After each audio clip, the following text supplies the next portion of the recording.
Saya Rifki Fauzan Suryanto akan membacakan materi mengenai akuntansi murabaha transaksi berbasis syariah. Daftar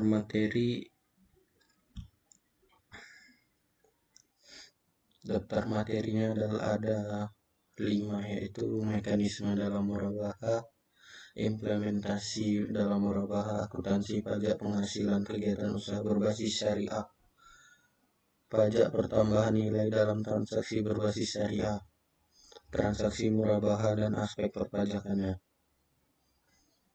Mekanisme dalam murabaha dalam konsep perbankan syariah merupakan jual beli barang pada harga asal dengan tambahan keuntungan yang disepakati. Dalam jual beli murabaha penjual atau bank harus memberitahukan bahwa harga produk yang ia beli dan menentukan sesuatu tingkat keuntungan sebagai tambahannya. Bank-bank syariah umumnya mengadopsi murabaha untuk memberikan pembiayaan jangka pendek kepada para nasabah guna pembelian barang, meskipun mungkin nasabah tidak memiliki uang untuk membayar. Mekanisme pembiayaan murabaha terdapat 2 macam, yaitu mekanisme pembiayaan murabaha tanpa wakalah dilakukan dengan pihak koperasi sebagai pihak yang mencarikan barang yang dibutuhkan anggota dan diakad murabaha ketika barang sudah tersedia. Yang kedua, murabaha dalam perspektif fikih merupakan salah satu dari bentuk jual beli yang bersifat amanah atau bai al-amanah. Yang kedua, implementasi dalam murabaha. Implementasi akad murabaha adalah penerapan akad jual beli barang dan dengan menyatakan harga perolehan dan keuntungan atau margin yang disepakati oleh penjual dan pembeli. Ada beberapa tipe penerapan murabaha dalam praktek perbankan syariah yang semuanya dapat dibagi menjadi 3 kategori besar, yaitu 1. Tipe konsisten terhadap fikih muamalah. Dalam tipe ini, bank membeli dahulu barang yang akan dibeli oleh nasabah setelah ada perjanjian sebelumnya.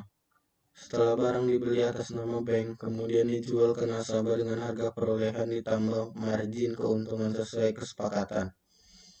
Pembelian dapat dilakukan secara tunai atau cash, atau tangguh baik berupa angsuran atau sekaligus pada waktu tertentu.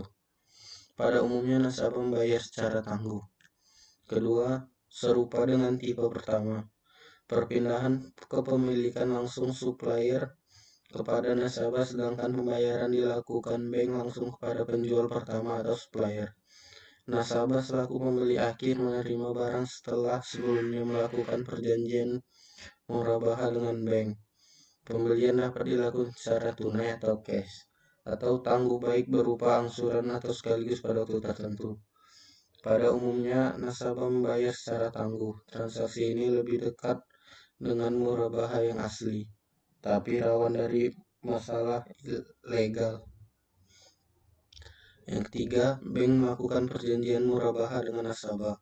Pada saat yang sama mewakilkan akad wakalah kepada nasabah untuk membeli sendiri barang yang akan dibelinya.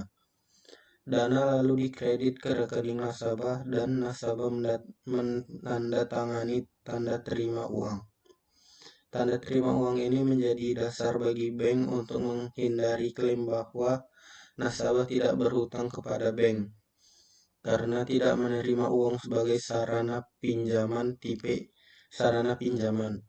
Tipe ini bisa menyalahi ketentuan syariah jika bank mewakilkan kepada nasabah untuk membeli barang dari pihak ketiga, sementara akad jual beli murabaha telah dilakukan sebelum barang secara prinsip menjadi milik bank. Materi yang ketiga, akuntansi pajak penghasilan kegiatan usaha berbasis syariah. Pada 3 Maret 2009 lalu, pemerintah telah mengeluarkan PP nomor 25 tahun 2009 tentang pajak penghasilan kegiatan usaha berbasis syariah. Isi dari PP ini telah membedakan jenis usaha syariah, perlakuan pajak, penghasilan yang meliputi keuntungan serta biaya, dan pemotongan dan pemungutan pajaknya. Adapun peraturannya sebagai berikut. Peraturan Pemerintah Republik Indonesia Nomor 25 Tahun 2009 tentang pajak penghasilan kegiatan usaha berbasis syariah.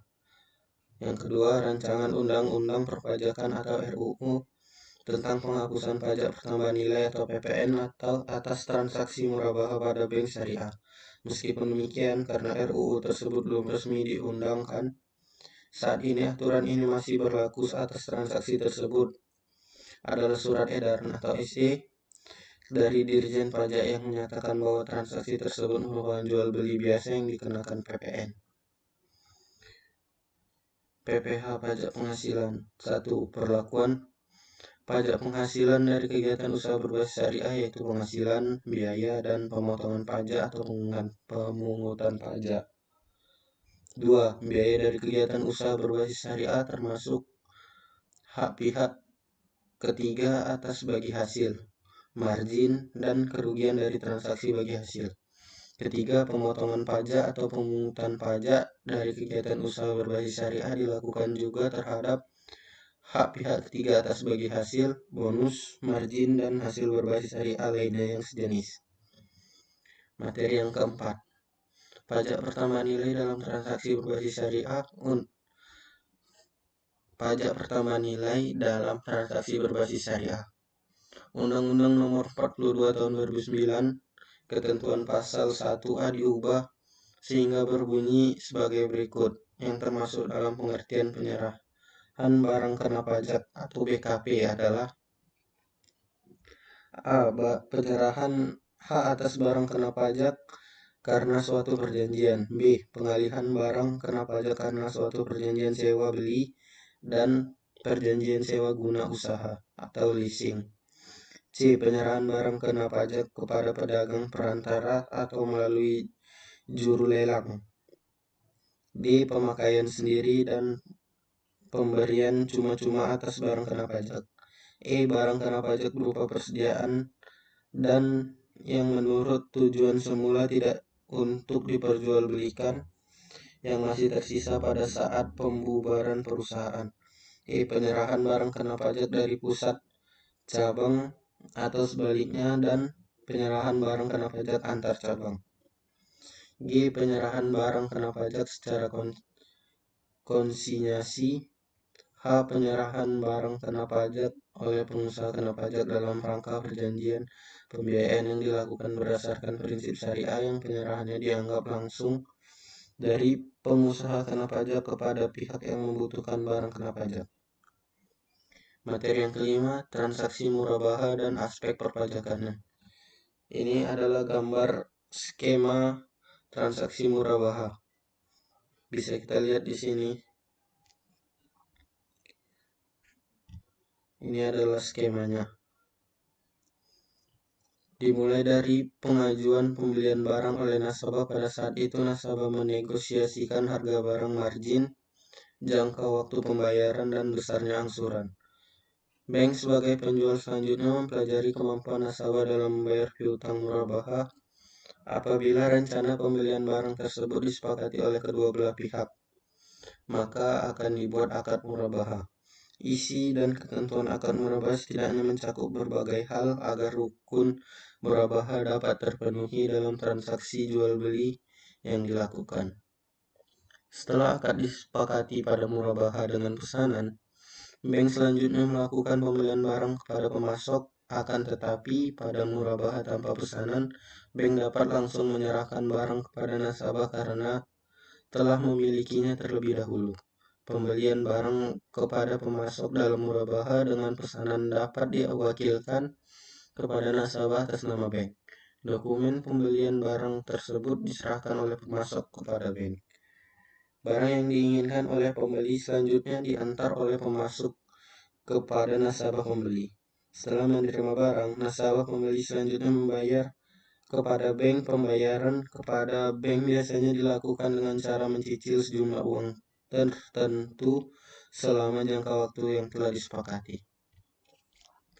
Aspek perpajakan murabahah.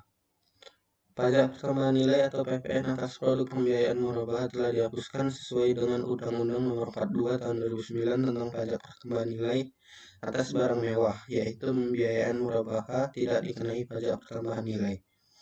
Undang-undang ini berlaku efektif sejak 1 April 2010 karena ternyata pada tahun 2009 pembiayaan murabahah dikenakan pajak sebanyak 2 kali. Pembiayaan murabahah dilakukan berdasarkan prinsip jual beli barang sehingga termasuk pengertian perdagangan, terutama pajak pertambahan nilai. Selain itu, tanggal 28 Desember 2010, Menteri Keuangan mengeluarkan kebijakan yang ditetapkan dalam Peraturan Menteri Keuangan Nomor 251 PMK 011 2010 tentang pajak pertambahan nilai ditanggung pemerintah atas transaksi murabahah perbankan syariah tahun anggaran 2010. Ya, mungkin ini saja yang saya sampaikan. Terima kasih. Assalamualaikum warahmatullahi wabarakatuh.